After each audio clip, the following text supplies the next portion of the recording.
Halo, Assalamualaikum. Balik lagi di channel aku di ST Denatur. Kali ini aku mau berbagi info tentang keluhan atau penyakit dari pneumonia.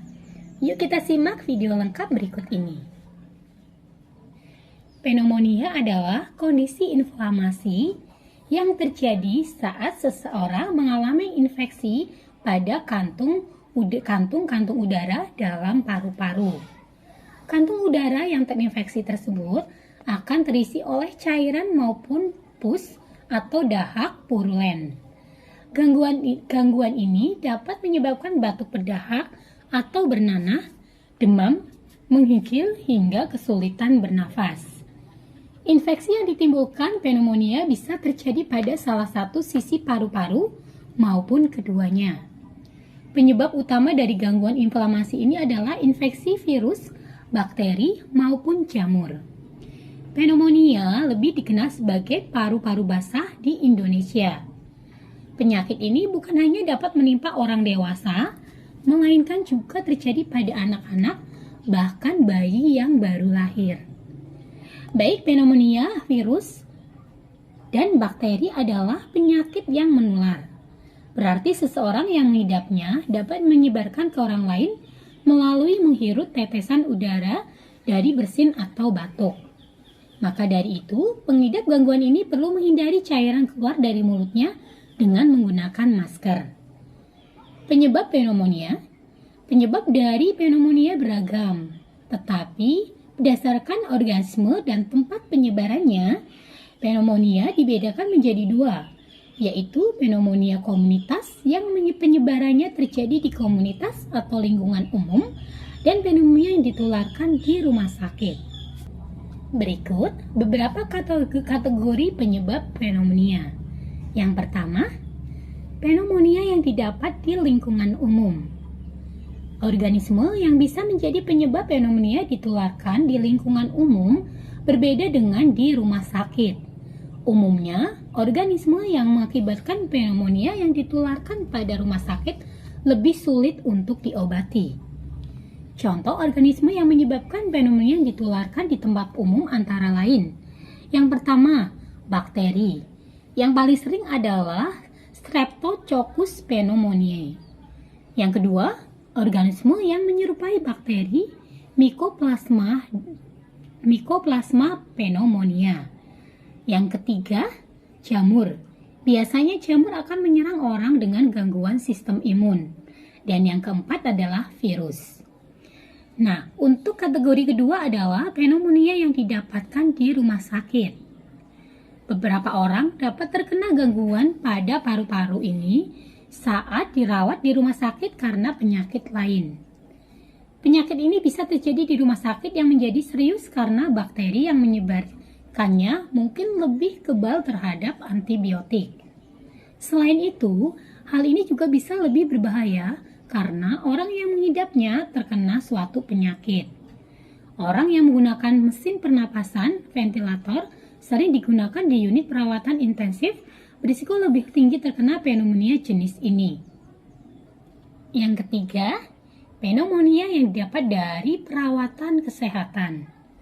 Penyakit paru-paru yang didapat dari perawatan kesehatan ini rentan terjadi pada orang yang dirawat di fasilitas perawatan dalam jangka panjang atau rutin menerima perawatan di klinik rawat jalan, termasuk pusat dialisis ginjal. Layaknya penyebab infeksi yang didapat di rumah sakit, gangguan inflamasi pada paru-paru ini dapat disebabkan oleh bakteri yang lebih resisten terhadap antibiotik. Apa sih faktor risiko dari pneumonia? Meskipun bisa terjadi pada siapa saja, tetapi beberapa orang lebih rentan untuk terkena pneumonia, seperti yang pertama adalah anak-anak usia 2 tahun dan di bawah 2 tahun. Yang kedua, orang dewasa di atas usia 65 tahun. Yang ketiga, dirawat di rumah sakit dalam waktu yang lama. Yang keempat, dirawat di ruang ICU dan menggunakan ventilator atau alat bantu napas. Yang kelima, memiliki penyakit paru kronik atau penyakit jantung. Dan yang keenam, merokok. Orang yang memiliki imunitas tubuh rendah seperti pengidap HIV contohnya atau orang yang mengkonsumsi obat yang mensupresi sistem imun dan sedang berada di rangkaian pengobatan kemoterapi. Nah, apa sih gejala dari pneumonia? Indikasi dan juga gejala ringan dari pneumonia umumnya menyerupai gejala flu seperti demam dan batuk. Gejala tersebut memiliki durasi yang lebih lama bila dibandingkan flu biasa. Jika dibiarkan dan tidak diberikan penanganan, gejala yang berat dapat muncul seperti nyeri pada dada saat bernafas atau batuk. Kemudian yang kedua, batuk berdahak. Yang ketiga, mudah lelah. Yang keempat, demam dan menggigil. Yang kelima, mual dan muntah. Yang keenam, sesak napas. Kemudian yang ketujuh, gangguan pada kesadaran, terutama pada pengidap yang berusia lebih dari 65 tahun.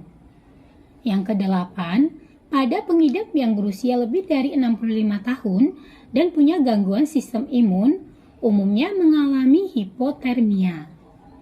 Dan yang kesembilan, pada anak-anak dan bayi, biasanya gejala yang muncul berupa demam tinggi, anak tampak selalu kelelahan, tidak mau makan, batuk produktif, dan sesak napas hingga napas anak menjadi cepat.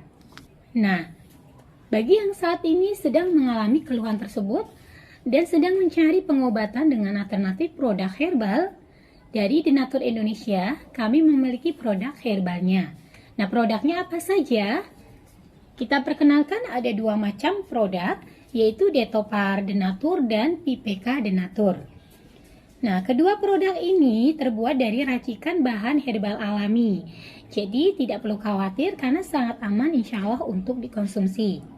Selain itu, produk-produknya ini sudah terdaftar di BPOM, sudah ada izin Dinkesnya, dan bagi yang muslim pun tidak perlu khawatir karena sudah halal MUI.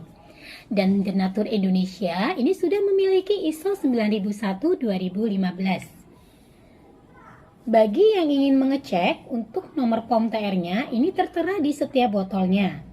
Untuk Detopar, ini POM TR-nya 163394651. Kemudian untuk PPK, ini POM TR-nya 173399911. Nah, demikian informasi kali ini, semoga bermanfaat. Bagi yang ingin memesan produknya, silakan langsung hubungi saja kontak kami di nomor 081 329 878 999. Sampai jumpa di video berikutnya. Terima kasih. Wassalamualaikum warahmatullahi wabarakatuh.